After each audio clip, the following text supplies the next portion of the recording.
Hello, and welcome to another episode of Ask Adam. Ask is the acronym for Always Seek Knowledge. That's what I hope this and, well, every other episode that I produce is that it invites you to ask. Ask to learn more about yourself, to learn more about others, and to learn more about, well, the world we live in. I know many of my episodes are focused on business and about people and about life. In this particular episode, it's the follow through formula. Now let's get on with the show. The follow through formula. Ideas don't change lives, it's your execution. See, most people don't fail because they lack ideas, they fail because they stop too early. They started the workout, quit by week 2. They started a business and stalled by month 3. They started a book and got stuck at chapter 1. The gap between intention and completion, that seems to be where confidence kind of dies. You know, I remember several times in my life where I found myself in that middle slump. I remember building a business and, well, not really finding end to end struggles, but just seemed like I was always reaching for something and thinking that that which I reached was going to eventually be the point that satisfied the need. And that's not always the case. I can also speak philosophically that, well, after my experience of finding myself in that middle slump of always seeming to plateau and trying to figure out how to climb that next hill, well,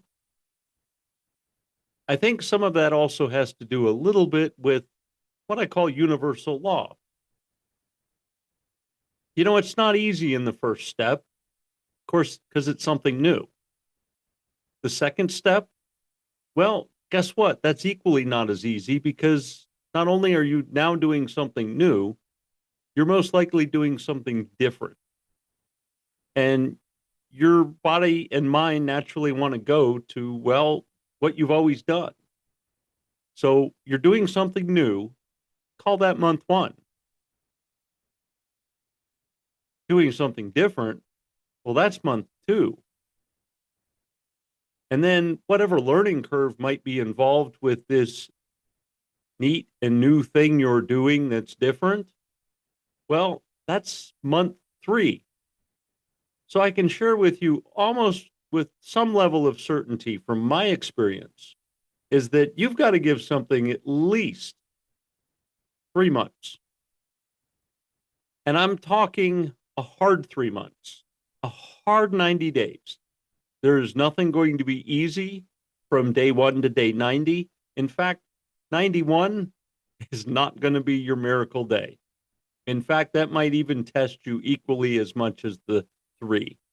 But I can share with you that, well, once you get that momentum and once you start learning that something different now becomes norm and that something that once was new now becomes regular and that learning curve starts to flatten out where what you're experiencing and doing becomes the norm.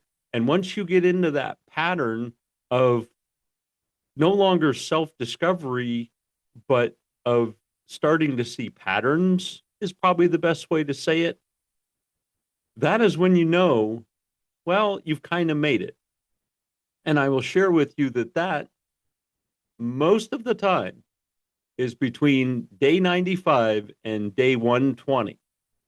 Yeah, it's going to take that long.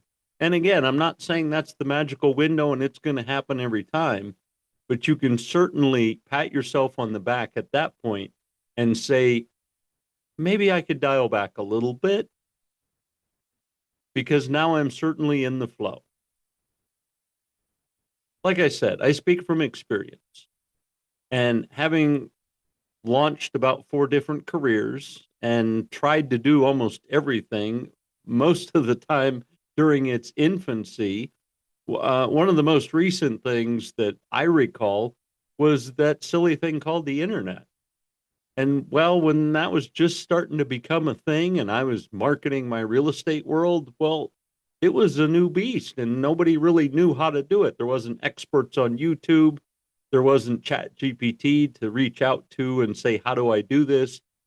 It was pretty much a lot of trial and error. So I share with you that although it may sound exaggerated, it's pretty true. And even with today's technology and advancements, you're still going to find yourself with that, well, the human learning curve, the body getting used to doing something new, doing something different. If you involve a team in this, well, now it's getting all minds collectively together. So I do hold strong and true that 95 to 120 days is about the time you might be able to actually catch a breath for yourself rather than that breath of survival. I'm not saying you want to quit or dial it back or go easy and think that it's going to coast the rest of the way, but I can certainly share with you that, well, that full throttle pressure that you've been putting forth for 90 to 95 days straight through. And again, I know the interpretation of that is, well, I put up a blog post. I really worked hard today. No, you didn't. You did one thing and you need to do 50 things, 50 things a day, whether that's a post, a image post, a graphic post, a video post. Maybe you want to post your blog. Maybe you want to post a video. All of these things you're going to do. When it comes to business, market, advertising, exposure, networking, you're out there doing it all. And when you're not in front of someone, you're figuring out how to be in front of many. And being in front of many eventually gets you in front of one. Once you get in front of one, you need to multiply that by 5. So that one person now becomes 5. So you start doing the math to figure out how mathematically, say, your social posts are going to engage with someone to get you that one-on-one engagement with someone, whether it's a Zoom meeting or an in-person meeting. Then you want to multiply that by 5. So you need 5 one-on-one Zoom or in-person one-on-one meetings. What's the math on that? For your particular endeavor, that's really what you need to do. What I can promise you today is that I'll give you a practical 5-part follow-through formula that turns starts into finishes. If you're still with me, let's move forward to part 1. And first understand, well, why we don't finish.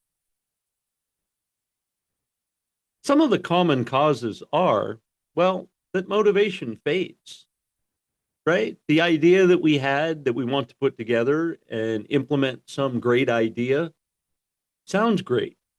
We get cheers from our crew that say, what a great idea. And then when you reach out and say, hey, could I help you implement something? Well, all of a sudden there's not that support. So now it's up to you to fulfill this dream and this big idea that you came up with. And when you start looking around and notice that you're the only one that has to do all of this, as I prescribed, exercise and work, well, quickly the motivation will fade. And you don't want to do all that. And guess what? It doesn't get done. Another cause is that, well, in this middle ground of 0 to 95, things are messy. They just are. I can share with you from experience that any guru, self-help, video, training, weekend event, 3 day sign up, no subscription necessary, no money down, free entry, get in, help you get motivated. All of that stuff is great. They don't really focus on that middle messy. I don't think they're there for the 0 to 95. Most people don't commit that long. And it's just, it's not there. It takes a lot of you. And you have to want to do this. You have to almost be able to see that future and keep that momentum going, because the middle does get messy. Another common cause that people don't finish is, well, the progress. There's no visible progress, not in that messy middle. No, sir. It's just not there. And that's why you have to see yourself in the future long before you get there. Not necessarily that that's the outcome, but it's the outcome that would satisfy you to get up and do it again another day. I know that sounds a little pie in the sky, a little futuristic, a little, I don't know, I can't vision that. Sorry, Adam, but you have to. And quite frankly, whatever that vision was that got you the idea in the first place to start that business, to create something, music, art, write a book, write a screenplay, whatever it was that kind of got that stimulation going in your mind or the idea, you want to remember where that is. And you want to go back to that as often as possible. So whether it's taking a walk in nature, whether it's seeing the skyline of the Great West, and you're writing a screenplay about a Western, you like to see sunsets over that Western plains because it kind of gives you the idea of the setting sun on your idea. Whatever it is, you have to continuously go back. And if you're limited in resources, maybe it's just a picture. Maybe it's a song. Maybe it's a piece of artwork. Maybe it's a sketch of some kind. Whatever it may be, it's a poem, something that you read, whatever it was that kind of stimulated this idea. Maybe it's a group of friends. On a regular basis, you need to reconvene with whatever that source was and help draw in that visible progress, because you have to constantly see that futuristic picture. And again, I'm not saying you're painting something that is absolutely perfect and that's where it's going to end up eventually. But in your mind, you need to see that, well, let's just call it the finish line. In your mind, you need to be able to see whatever that finish line is. Well, that needs to be what you're seeing. And that can help give you some of that motivation day in and day out during that messy middle. See, there's also too many competing priorities. And that's kind of a cause. So whether it's family or whether it's your business or another business or something that's preoccupying your time and taking you away from your big idea, where you get preoccupied with that, not so much in the other direction, well, you know, you got to have some level of control over that. And if there's something that's more important, well, then maybe this big idea is going to have to wait until you can prioritize and place some level of time towards that big idea while you're still working on the first part. Again, this is very critical that you're able to put forward this amount of time and focus. There's also the emotional resistance, because this is going to increase. You, like I said, you're going to feel the motivation, you're going to feel the passion, you're going to get excited by the image, the art, the whatever you read, the music that you heard, the skyline that you saw, the sunset, and envisioned this great Western thing happen. Maybe you traveled through a small village and got this idea of a whole backstory behind this village and started writing a screenplay about it. Whatever that stimuli was, and that emotional sort of fire that got started, well, you're going to start feeling disconnected from it. and the resistance will increase to not be so involved. You'll say, oh, that, maybe that screenplay was just an idea. Well, no, it was your idea. It was your creative idea, and it needs to move forward. And if it's not ready to move forward, at least sketch down some notes. Like I said, if you have too many competing priorities at this particular time, at least sketch down the notes of the ideas that are coming to you so that when you revisit, you can read those to gain new inspiration, connect emotionally with your big idea, and to follow through. See, the brain loves novelty, but discipline loves completion. So you've got to discipline yourself to go back to that place where you found the big idea and visit there often. Not only when you're feeling disconnected and emotionally not engaged, but you almost want to go like you're going to the gym. Like you go to the gym even though you're not building muscle, you're not blowing out your t-shirts, and you still go to the gym because in your mind, your vision is you want to fill out a t-shirt, you want to bulk up, you want to be toned, you want to have curves, you want to be healthy. Great. Having that muscle tone is important, not only physically, but it helps with your emotions and it helps with your longevity in life. But after 2 days of the gym and you're not blowing out the t-shirt with curves and, tightness, you keep going because in your mind, you see the vision of eventually being that person that's going to flood out the t-shirt. Same thing. You need to keep seeing the vision of what you're to become in order to be that and keep doing the regular that, well, you promised yourself you would do.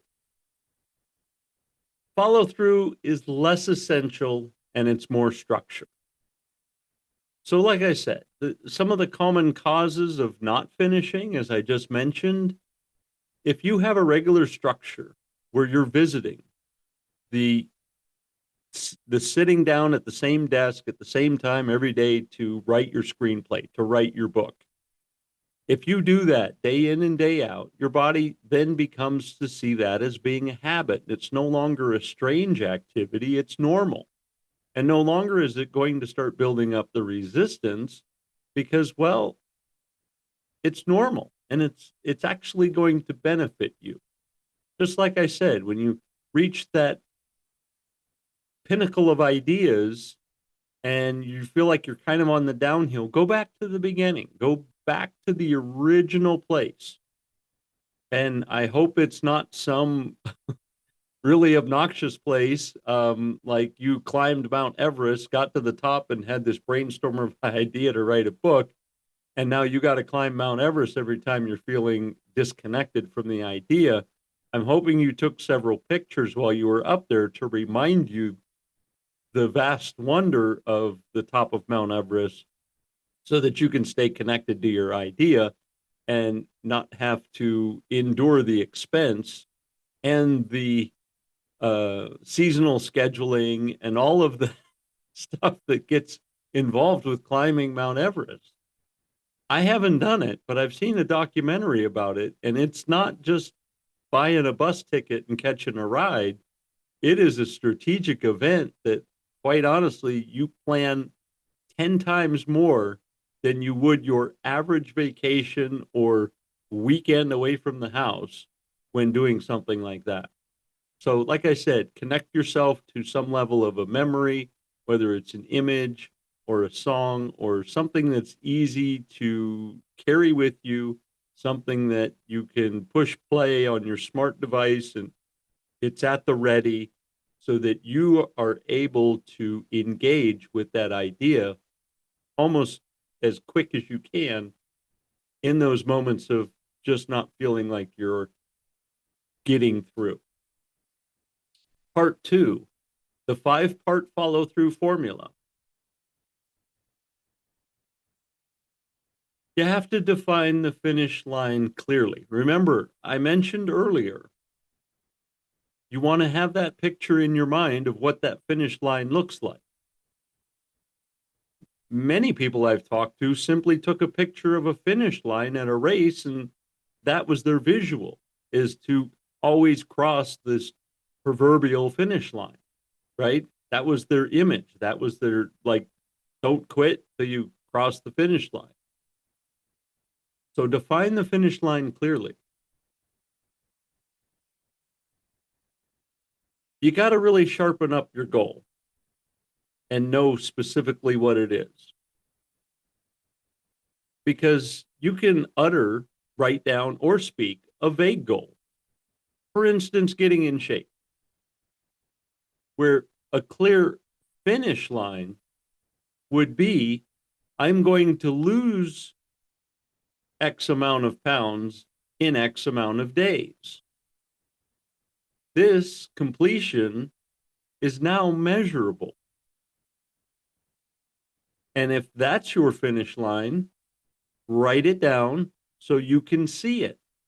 Whether it's in the mirror while you're brushing your teeth, maybe it's in the morning while you're getting dressed, maybe it's on the fridge before you go get that snack, or eat maybe something that is outside of your menu, outside of your eating regimen, and you put a little post-it note there that says, here's what you're after. This is that reminder to you about what your goal is. And maybe you'll think twice about that late night snack, or just reaching in the fridge because, well, you're kind of hungry and just want something to nibble on. That could be counterintuitive to your goal if it is losing weight. The same thing.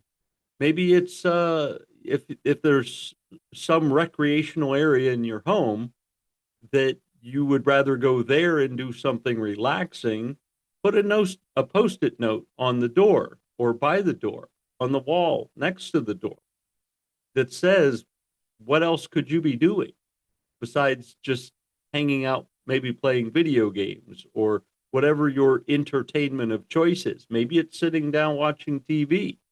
It's okay if you enjoy that, but you probably want to take a pretty cold turkey break away from anything like that for at least your 120 days.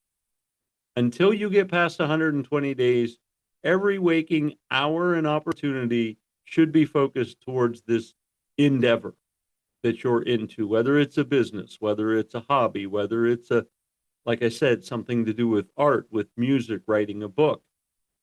If you're not spending 8 to 10 hours a day focused on that, and if you say have a day job, well, that day job and your 8 to 10 hours have pretty much encompassed your 24-hour window. And you're going to have to do that for 120 days. You have to. You got to stay committed. I know I didn't really want to get too spiritual, but a lot of this also, well, it has to do with your commitment not only to yourself to do something, but I think it's a little bit of the universal thing where it will help you overcome once it knows you're committed. And that is about the 120-day mark, because it demonstrates that you've fought all of the personal battles, the emotional battles, the physical battles, and the mental battles that you had to go through. See, universally, the world's the same. It's each one of us that are different.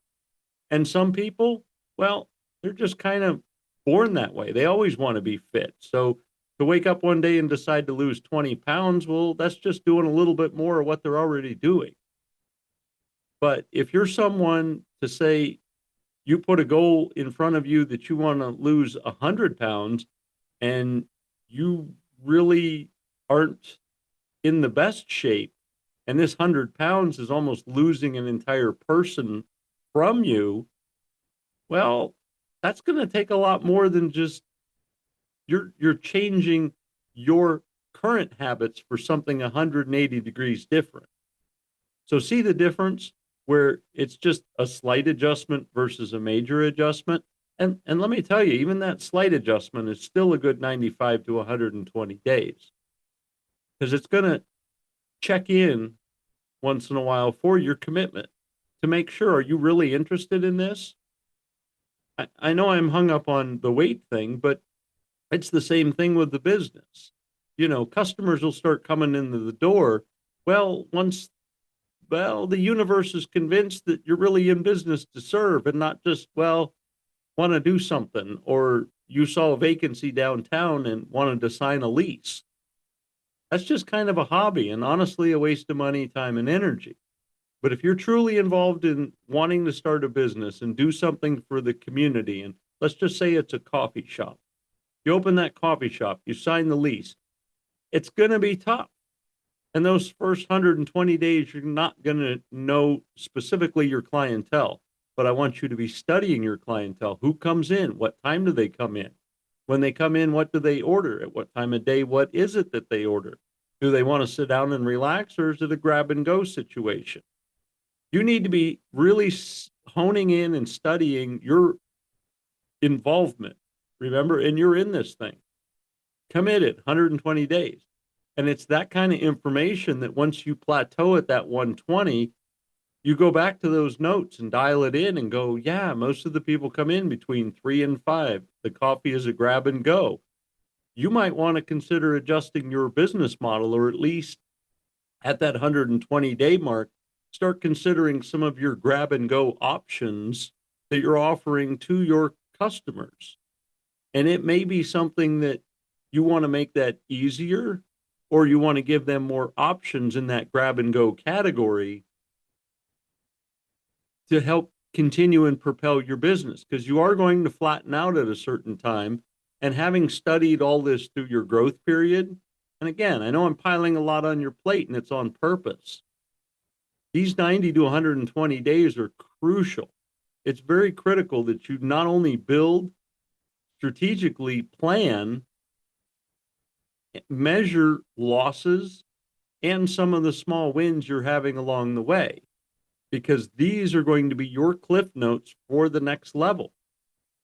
And you're not going to get off that easy by, well, I did it for the first phase, I don't need it for the second phase. On the contrary, might not have as many notes. And in fact, some of that stuff's already going to make sense and come into play. But now it's going to be even the finer details in that second phase you're going to pay attention to. Because back to the coffee shop, you're going to implement your grab and go between 3 and 5 and make sure it's extra staffed. And maybe there's a grab and go lane specifically to appeal and specialize to those customers, between 3 and 5 are grab and go, or between 6 and 8 in the morning are grab and go in the morning. And to set up that app where they can order ahead and have it ready when they pick it up, and even set up a timing system where they know their coffee wasn't there on the counter for too long because they filled out the app, if that's important to them, which I'm sure it is. These are the kind of things you're going to implement into phase 2. And then in phase 2, you're really going to dial in even tighter to understand what that grab and go clientele would also appreciate besides just that hot cup of coffee. Maybe they want a snack. Maybe it's a homemade snack. Maybe it's a packaged snack that they can just grab. Maybe it's the cost of the snack to go with their coffee. Again, now you're into phase 3 of your business, and it's even finer then. Is it the difference between a lemon muffin or a banana bread? What does your clientele want between that hour of 3 and 5 when they're doing their grab and go? Again, the metrics you're constantly measuring and constantly tracking, and you're fine tuning it to the best. Now, yes, will you reach a point where it's like, okay, I got my grab and go. They like poppy seed muffins. They like this type of coffee. I'm serving my clientele. Well, then you might find yourself opening up a little bit more of a kitchen, because you've got the clientele doing the grab and go, which, well, in business terms is kind of paying the rent. But how do you get the extra money on top of that? Well, now we're into going from 3 to phase 4 of how to appease that customer that's hanging out. Is your Wi-Fi strong enough? Are they there for the Wi-Fi? Do they enjoy the calm ambiance?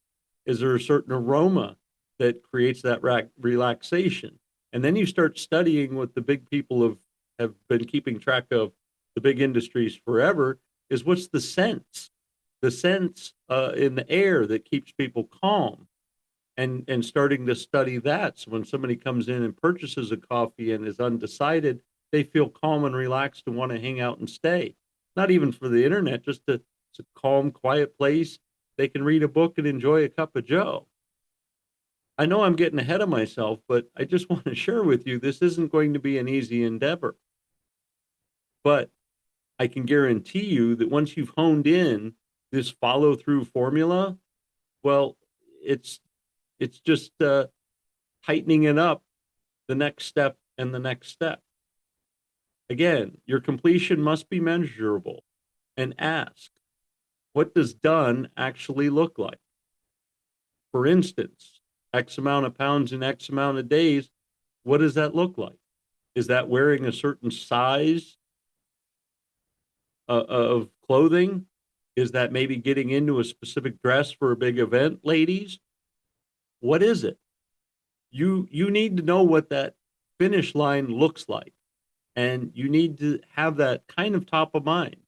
So when things do get messy in the middle, that you're able to kind of get through it because you're seeing the future physically, seeing it mentally, seeing it, and that you can almost verbatim every single time spit it out. When someone says, hey, what does the future look like? It looks like this. I'm located here. My clientele is here. We're X amount of dollars in gross profit. We're building another establishment in another location. The goal is to have 4 to 5 locations. What does that finish line look like? And each phase that you're going into, you need to have that top of mind. It's going to get you through. So, number 1, define the finish line clearly. Number 2, break the middle. See, the middle is where most people quit. Remember? The messy middle. And as I mentioned, break it into the milestones into phases. You've got phase 1, phase 2, phase 3, phase 4. And what do they look like? Completion psychology improves when there are visible checkpoints. So put these goals in front of you. And remember, I've heard it said before, and I'm going to share it here. Most of us underestimate or overestimate what we can do in a year and underestimate what we can do in 5 years. So phase 3 may be in 5 years. Put yourself out there and find that in 3.5 to 4, you're in phase 3. It'll happen faster than you know it because why? You're taking notes. And as you're taking notes in each phase, and those notes are helping you propel with the knowledge into the next phase, you'll find that that distant phase 4 is going to occur much sooner than you think. Because with these notes and with the consistency, well, your patterns, they're just occurring. Things are evolving and happening exactly for you. Remember, like I said, life is happening for us, not to us. So if you're taking notes, showing up every day, and doing the hard work, even while we're in the messy middle, well, that's when you're going to start seeing results. And quite frankly, when you're so busy, being busy, doing the things you need to do, before you know it, 120 days will be gone. You're looking at 180 days, and you're looking at your next phase. Schedule your friction in advance. This is tip number 3. You must expect things. You're going to find yourself probably being bored. Maybe around 60 days, just not seeing the action. Back to the coffee shop. Maybe you're doubting yourself. You just bought that espresso machine and you're like, man, what did I just do? Maybe it's fatigue. You're spending almost every waking hour behind the counter of the coffee shop. And is that fatigue, by the way, because you're close to the margin of should I hire someone or not? Well, if it's to the point where you're exhausted, I'm going to say your business is probably doing pretty darn well, and you should hire that other person to take over because you need that time to recuperate, to manage, and to plan your next move. See, if you're busy behind the counter, beating the hell out of that espresso machine. You doubt yourself is worth the money or whether you can pay for it. You're just going to get frustrated and you're going to drive yourself into just an obnoxious circle of not feeling confident that you're going to move forward and that you're not going to make it to the next phase. So when you start feeling that you're getting fatigued, I know you're saying, but I can't. And I'm telling you, when you're tired, it's because you can, because your business is thriving, no matter what it is that you're doing. And if you're absolutely fatigued and you're beat doing, like I said, the focused 90-day plan, well, you're doing well. Hire someone, tighten the margin, and make it happen. It's going to be the best decision you have ever made because it's going to propel you. Don't keep yourself in fatigue, doubt, and episodes of boredom. I'm telling you right now, plan for it. You might even start to ask yourself, when will you want to quit? Yeah, I said that. When will you want to quit? That's a two-part question, but maybe you'll ask, the next question is, what will I do instead? Go ahead. I want you to ask that question. Why? Because I want you to, first of all, be honest with yourself and to be upfront about the situation that you're in. And this is, like I said, it's a two-part question or a two-sided question. When will you want to quit? Well, when will you want to do that? When all else fails? When you've tried everything? When you're 60 days into it and you've come up with the fatigue, doubt, and boredom, and then you want to quit? Well, you might as well quit now. And don't even bother getting started because you're kind of expressing some level of weakness, which, by the way, I got to be honest with you, you shouldn't be too proud of. Or what will I do instead?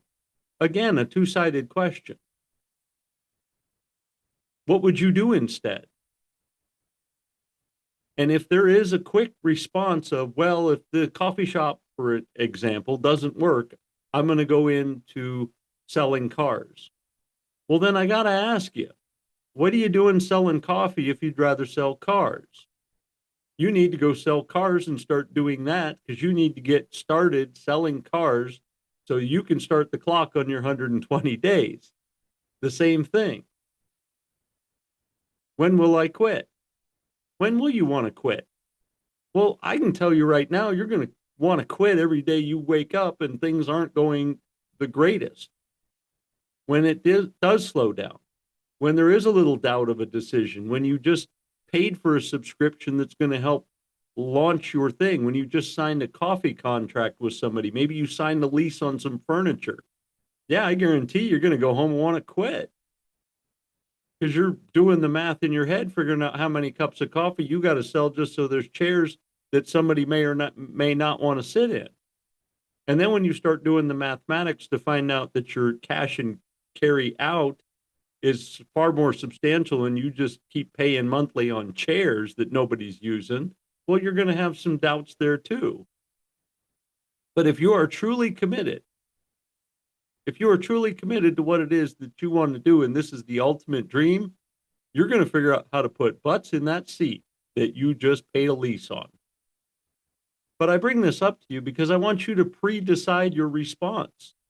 I want you to plan on day one what you're going to do on day 120. So that if things ultimately, absolutely, nobody in your town drinks coffee, nor do they want to carry coffee out of your establishment, they don't want to sit in your establishment, and you literally collect dust for 120 days, well, I want you to kind of have an available response pre-decided, that in 120 days, if you're looking at dusty chairs and making no coffee, what are you going to do? What are you going to do instead when nobody in your town's drinking coffee?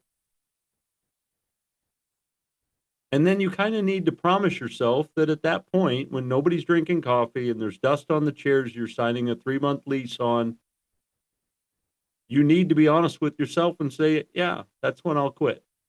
That's when I'll be done. Because I know I've tried something, well, didn't work. So you got to schedule this friction in advance and don't let it surprise you. Know that it's out there. Know that it's out there. Just like you watch the weather to see if a storm's coming in on that weekend, you're going to the beach. Absolutely. You want to know the future. You're predicting your future. What are you going to do instead? And when would you quit? And write it down. Put that line in the sand, as they say. And when you get to that line in the sand and you cross it, well, you know what decisions you have to make. And don't beat yourself up. You're either going to get to that spot or you're not. Either way, you're prepared. See what I mean? Number 4, you need to create public accountability. That's right. Tell someone. Maybe confide in a friend, have a business partner. Tell somebody what it is you're doing, what your goal is, what it's going to look like in 120 days. And maybe even share with them what it's going to look like when it doesn't work in 120 days. Because they're going to be, and I probably should caveat this to say, is that this public accountability needs to be honest with you. So when you're not selling coffee, they're going to say, well, you did talk about selling cars one day. They're going to be there to remind you there is another option. So don't beat yourself up. Start from the learning experience and move forward. But you want to post it. You want to post this idea to remind yourself that you're accountable.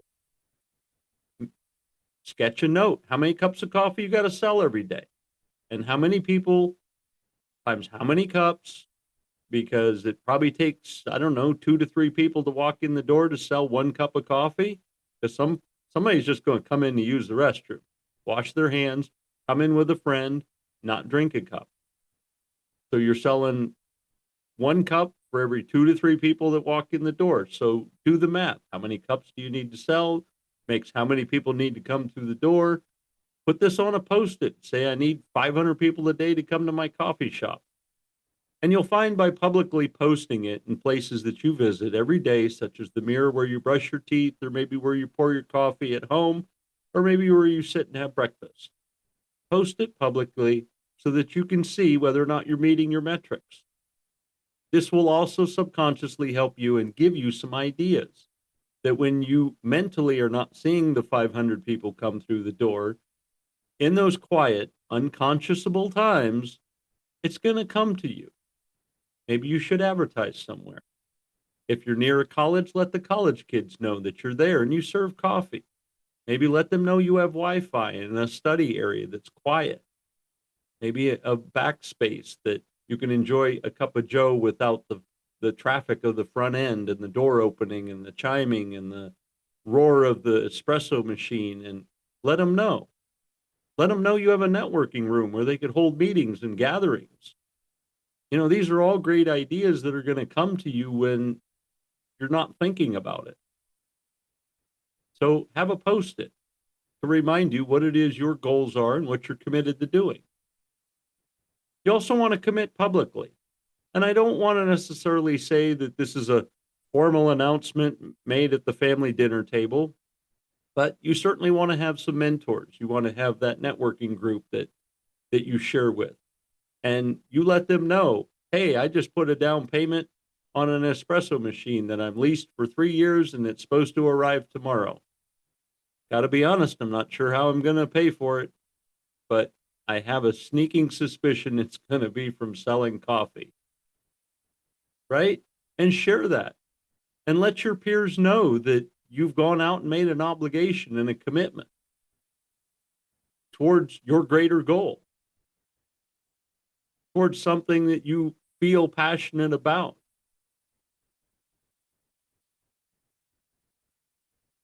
See, behavior shifts when your identity is visible. You're going to focus a lot more on selling coffee in this particular example. because not only have you told someone and you've posted it and you've made that commitment publicly that you're going to do a certain thing, well, now you're going to start acting like you're doing this, and you're going to do it on purpose, not acting. I mean, you're going through the motions of doing something. I'm not talking theatrical acting like you're making something up and being someone you're not. No, I'm saying your behavior shifts and you start acting like you're a person with a coffee shop, and your decisions and your language happen that way. So when you are engaged in networking with someone, you just happen to spit out that, oh, we have a back room. If you're interested in meeting with a dozen or so people, you could hold that in our back room and we'd love to serve you some coffee. Well, there's 20, 25 people that are just going to show up at your shop, and remember the mathematics of how many people actually get coffee, and remember your metrics of what time of day this event's going to happen.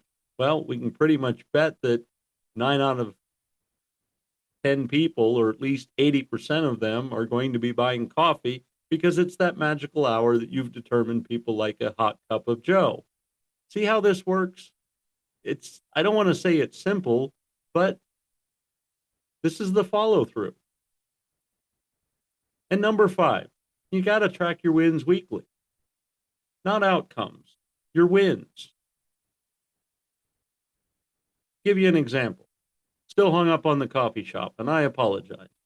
But maybe you created that networking room in the back and people are utilizing it because it's free. Remember, you're providing a free space to the community to meet. Maybe the Rotary Club's meeting, and the Lions Club, and the Ladies Club, and the college kids in the evenings. And this place is always occupied, but guess what? The occupants are getting coffee. That's a win. So pat yourself on the back and say, hey, 4 out of the 5 evenings or 4 out of the 5 days of the week, it's been occupied by somebody in the back networking room. That was a great idea. And it was worth it to lease the long table and all the chairs and maybe have some extra lighting and put up some artwork that you bought on consignment or something on the wall. That's a win, because people are now coming through the door to participate as well as to purchase. Your win can also be something that you've executed. What did you do? Did you go to a networking event where you shared with people that you have a coffee shop down on Main Street that not only serves coffee, but has a networking meeting room that's available upon request? And if calendar dates are available, by the way, we're booked up for the next 2 months. Pat yourself on the back if you did something like that. And did you show up? Did you show up even on your hardest day to maybe work the counter? Did you show up on the hardest day to stay away from the counter? Pat yourself on the back for that one too, because I know if you're like me, you wanted to get your butt behind the counter because you knew your staff needed help. But your staff also needs to understand that, well, there's a little bit of pressure when things get busy, and that they need to build up that energy in order to perform.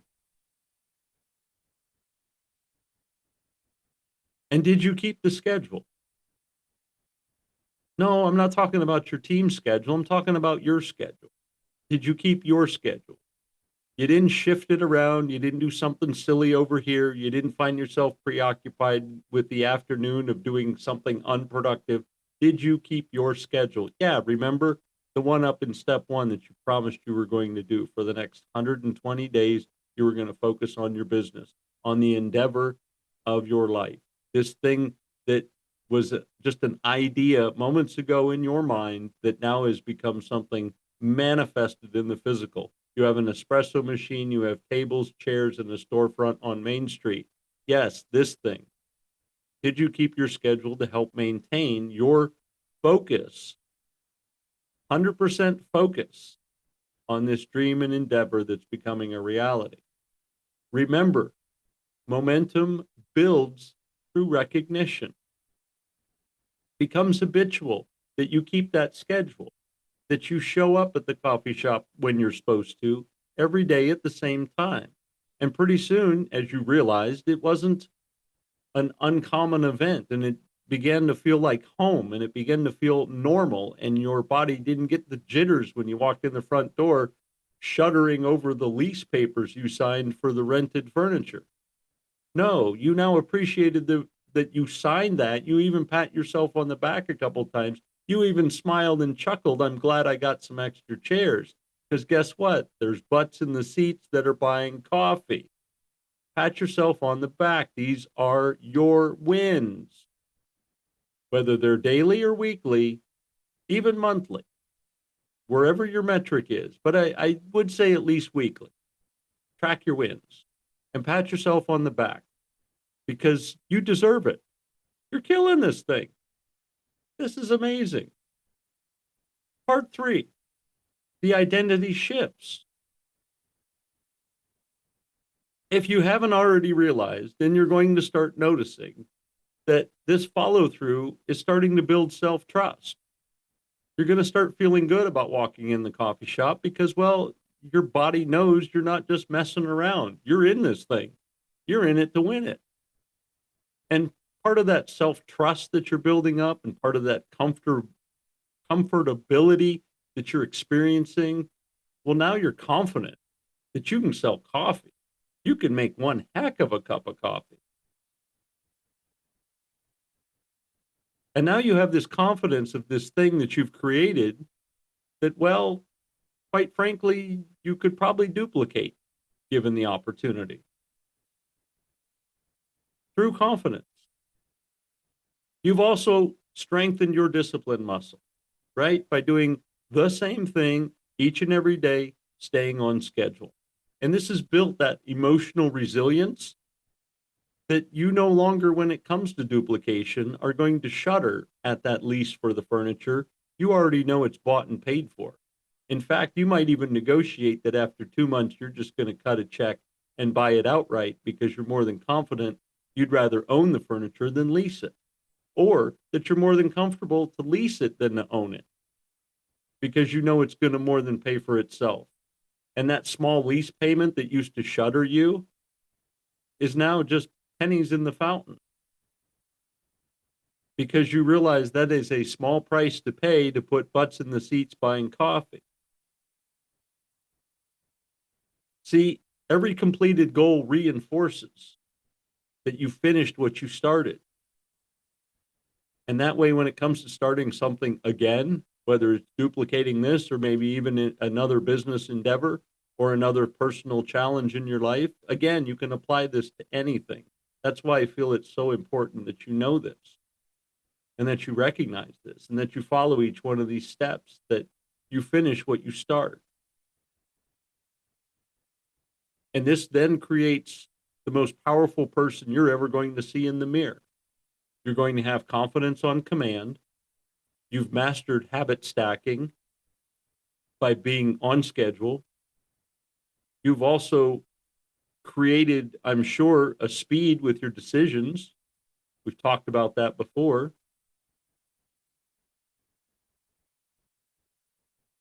And you're able to implement the 90-day reset. Like I said, at that 120 days, you're ready to do it again. In fact, you're probably scouting out locations. If you're on the south of town, you're looking the north of town. If you're on the east of town, you're looking for somewhere on the west of town. Knowing that if you can do this here, you can do it somewhere else. And it doesn't really take a calculator or a mathematician to know that if you have this and you can multiply it by 2, create something greater, right? Well, there you have it.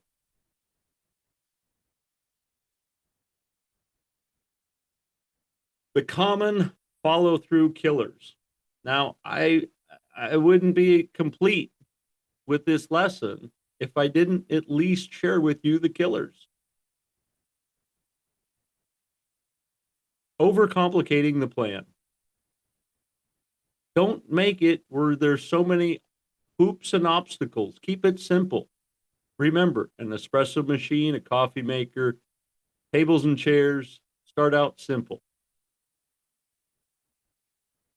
If you already know that the networking room in the back is going to already be a win for your location because you're close to downtown, you're in the business district, you're in the walking area, people will gravitate there. If you already know that, build it, they will come. But if not, don't overcomplicate your plan with the idea of that networking room if it's, well, not tried and true. Certainly have it set up in your design and just leave it as a vacancy for the moment and work on the coffee. Work on getting the clientele through the door. Remember, 3 out of 5 people are buying a cup. You need to multiply how many people are coming in the door. Maybe it's not a networking thing. Maybe it's something else. Maybe it's the pastry thing. I'm not sure. Maybe you collaborate with the baker, but don't get involved and think you have to be a master baker. You're overcomplicating the plan. Keep it simple and side that out. Say, hey, let me partner with you. I make coffee, you make pastries. Either I collect every morning, you drop them off every morning, we keep them in the cabinet, you keep me in fresh pastries. I'll guarantee I can sell so many of them a day. It's a win-win, right? Because I'm sure any baker on the planet's making more than their shelves can hold, just because those gosh darn baking trays are so big. So help them out with their overstock, and that's a win for you because people come in for the pastries, they happen to grab a cup of joe while they're there. See how that works? But it's simple. And you really haven't committed to too much except for, hey, I'll buy some pastries. And when you feel like you're not selling enough pastries, you can always dial it back. Honestly, most bakers are throwing that stuff away. Not to say that they should give it to you, but I'm just saying at the end of the day, they're going to throw it in the trash. So if you buy a couple of trays or you buy a few trays, either way, that's trays they're transacting for their hard work. Another thing is the all or nothing thinking. Don't, it's not like you pivot. Maybe it's a sandwich person. It's not always the coffee shop may be your dream idea, and that's great, but you got to figure out how to pivot and partner and understand what it is that's going to work. But don't say, hey, if I can't sell coffees and pastries and jump all in, that it's not, if it doesn't work, then I'm out. Well, no, that's all in or nothing thinking. Understand what it is that you want and what you dream, but also understand what your client and customer want and pivot around that. I probably should have called this the coffee shop episode. I digress. Another killer is restarting instead of continuing. Like I mentioned, if pastries aren't working and you get a midday crowd, maybe it's the sandwiches. Partner with someone that can make sandwiches, especially pre-made if you know it's grab and go. They're grabbing coffee and a sandwich because they're on the move. Have those things ready to go and partner with a sandwich maker that can provide you with sandwiches. But don't start over saying, oh, I'm not selling coffee or I'm not doing this or I'm not doing that. I got to go back to the beginning. No, keep moving forward. You just have to adapt and adjust to whatever your notes are telling you based on what you're observing and the feedback you're getting from your clientele. If you happen to the feedback site, I think of like Yelp. I don't want to give them too much credit because I never really figured Yelp out myself, but the feedback world, if they say your music's too loud, you probably want to turn the music down. Oh, I couldn't think, I couldn't study, they play loud music. Well, maybe you need a quiet space, or maybe you need to turn the music down. But don't stop selling coffee because you're getting bad reviews. Figure out what they are and keep moving forward. Continue, don't restart. And also don't compare your progress to others. All right, we're going to stay in the coffee shop theme. Just because they built the Starbucks across the street doesn't mean that you need to keep up with them. You need to provide what it is you can provide because remember, you're different than Starbucks. Starbucks is on every corner. You're not. So what is it that you can provide that Starbucks can't? No diss on Starbucks, but I'm just saying. Comparing progress to others, that's a killer. You need to be unique and different. And I know maybe it's a tea shop instead of a coffee shop. People come for your exotic teas because you're collecting teas from around the world. I don't know. I'm just throwing that idea out. But don't compare your progress to others because you're in the same race. You just started at a different time.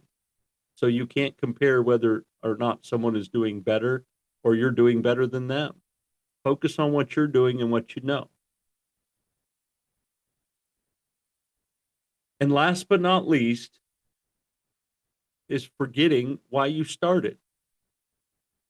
Remember, I mentioned in the beginning, you want a picture, an image, a graphic, a statement, a poem, the name of a song, a piece of artwork, whatever it is that put this, I'm going to laugh and be comical, this harebrained idea into your mind to do something, well, as silly as what you're doing, like being an entrepreneur, whatever it is, put things up that remind you what you're doing and why. Simon Sinek said, know your why.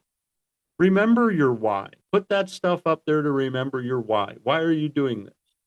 Why are you want to build the best coffee shop in town? Why do you want to start a particular business? Why do you want to be this type of a salesperson? Why do you want to help others? Why do you want to have this education? Why do you want to have a big family? Whatever your thing is, I'm trying to get away from the coffee shop, but whatever your thing is, remember why you started and what you wanted this for. Because at the end of the day, through the messy middle and every point in between, from you getting up to watching the sunset or watching the sunset and keep going till the wee hours of the morning, what keeps you going is your why. Knowing why you started is going to get you through so many of those long nights, get you up during the early mornings, and quite frankly, is going to help you finish every day with a smile and a sense of gratitude. Now, I know that sounds funny, but it's true. That is probably the greatest of all killers, forgetting why you started. For instance, you want to help others and you want to grow this helping others business. And what does the finish line look like? Well, you need to book at least 5 events of helping somebody in the next 90 days. And what would be your milestones? Well, you want to create the pitch for what it is that you're creating and what you're building, how you're helping people. You want to identify 50 venues that you could do this helping people thing at. And then you also want to start integrating, sending 5 of these ideas daily to your network. And if your network's not big enough, well, time to grow your network. Schedule friction, expect rejection, and pre-commit to, I'm going to go easy on you because I feel like I've been tough on you, but commit to 30 days regardless of the response. I'm going easy. But if you really want to challenge yourself, I say make that 30-60. Double down on your dream. Pre-commit 60 days, regardless of response, that you're going to go headstrong into what it is that you're doing. And remember your why. I think you'll find that 60 days will segue into 90 before you know it, 95 to 120. And now your sales are filled with air and you're moving along course plotted. But if you want to go easy, do 30. I say 60. Quite frankly, it turns into 90. And you want to track your daily sends. Have it set up where you know someone's opening their email or not. And then have a weekly review to see what emails are being opened through your correspondence, what phone calls are being responded to the way you'd like them to be responded. You're not getting an outright no. And start honing in how you're speaking to people, how you're writing to people through these weekly reviews. Just like I mentioned with the coffee shop. I know I can't get off a cup of coffee today. I'm sorry. I think I'm going to go make a cup of coffee now. But at this point, completion becomes inevitable because you're doing it and it's happening. Follow through isn't about intensity, it's about staying when it's no longer exciting. Follow through isn't about the intensity, it's about staying when it's no longer exciting. Don't burn out in the first 30 days just running in the dark. Remember what I said, track your wins, pat yourself on the back, take some notations. You're going to need them then and later. This, I can guarantee you, will place you at the finish line that you've pictured or drawn for yourself. And then you know what? You can build it again. I hope you've enjoyed this coffee time hour with Ask Adam Live. Now let us all go out and make it a great day with a cup of coffee.